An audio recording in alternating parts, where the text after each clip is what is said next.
Today I'm going to show you how to enable two-factor authentication on Discord step by step so you can protect your account and add an extra layer of security in just a few minutes. Two-factor authentication, also called 2FA, helps keep your Discord account safer even if someone gets your password. And if you use Discord every day for gaming, communities, work, or school, this is one of the smartest security settings you can turn on.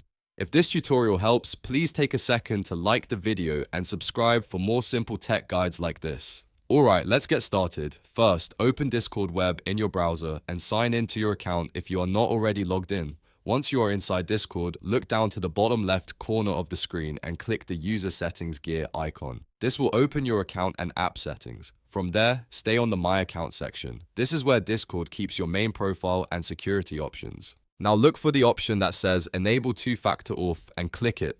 Discord will ask you to confirm your identity by entering your password. Type in your Discord password carefully and continue. After that, Discord will ask you to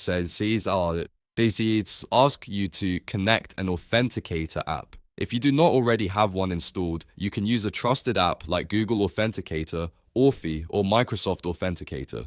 These apps generate secure rotating codes that you will use to complete the setup.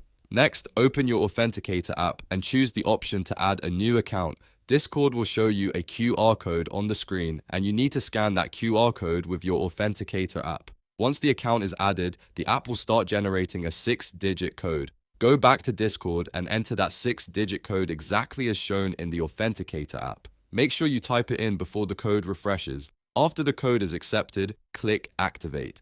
Discord will then finish enabling two-factor authentication on your account. At this point, your account is much more secure because logging in will require both your password and a code from your phone or Authenticator app. It is also a good idea to save any backup codes Discord gives you because those can help you get back into your account if you ever lose access to your Authenticator app. And that's it. You've successfully enabled two-factor authentication on Discord. If this video helped you out, don't forget to like, subscribe, and turn on notifications for more easy Discord and tech tutorials. Thanks for watching, and I'll see you in the next one.